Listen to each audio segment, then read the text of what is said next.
Now, today, hundreds of Halifax customers say they're closing down their accounts after the bank said anyone who disagrees with its new policy of putting staff's pronouns on their name badges could bank elsewhere. It's the latest in a long series of ever more embittered gender identity rows that seem to be fast polarising our nation. And it's all rather an unfortunate way to begin celebrations for Pride at 50. Because tomorrow, London's Gay Pride Parade will mark half a century of LGBT people celebrating their identity and their right to sexual equality. But has the movement been hijacked by a new totalitarianism of belief that doesn't celebrate individuality so much, but tries to enforce the opposite, a single set of ideological beliefs, what it means to be gay or trans? Well, that is what some people think. One of them is the broadcaster Simon Fanshawe, who co-founded the gay rights charity Stonewall, but left it in 2019, and joins me now from Brighton. And in the studio with me here is India Willoughby, who is the UK's first trans newsreader. Simon and India, hello, thanks so much for joining me. Simon, can I start with you first? Hi, Tom. Hello. Now, you're not going to be at Pride tomorrow. Why not? Well, I'm too old, that's part of it. And so one of the problems is, and it's by no means a division between trans people and gay people. There are a variety of opinions on both sides of those two groups of people. But whatever, there is a division around whether or not you're the right sort of gay. And the problem is that actually if you say, well, sex is immutable and therefore same sex has a particular meaning and there are moments in life where biology is actually important, if you say that, people say, well, they then interpret that not just as disagreement, but as hostility or enmity, and they say, right, well, you're not part of the gang any longer. Right. And that's a great shame, I think, that it's divided the communities. India.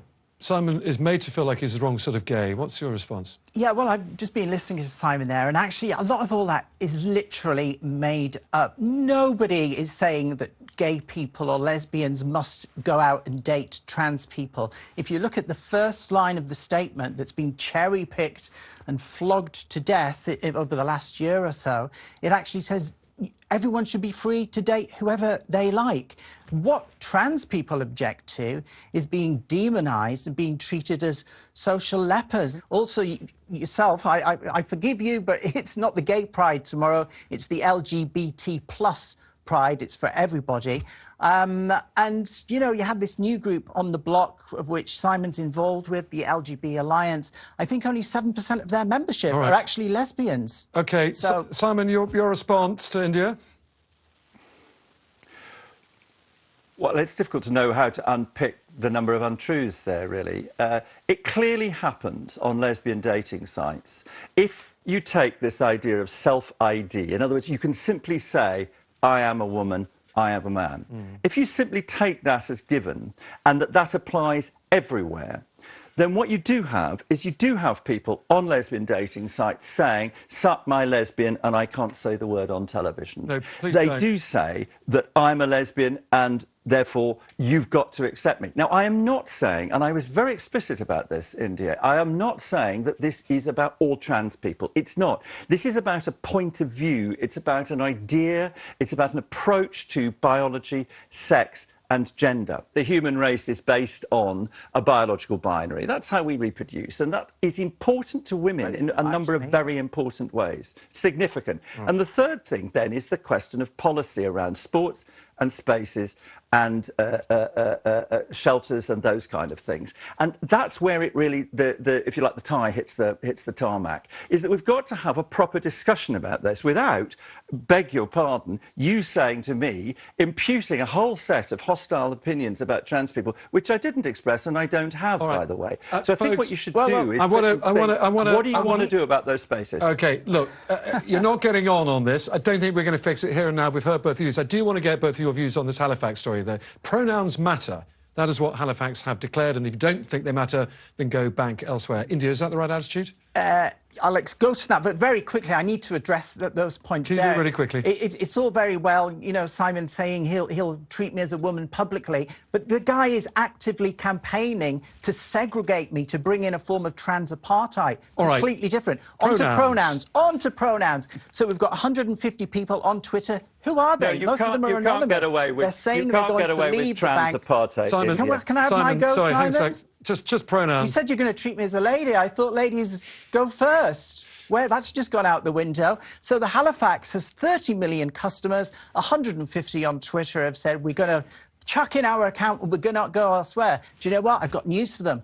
All the banks are doing the pronouns things. So unless they're going to stuff the money under the mattress, they're snookered. Simon, your view on pronouns. Should banks tell people if you don't like the way we interpret gender, go elsewhere? So hard, isn't it, to have a sensible conversation about this? It's so hard to get a word in. The problem with the pronouns... Go on, Simon.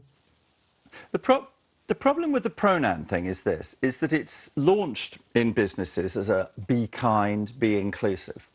But it's not just a simple gesture.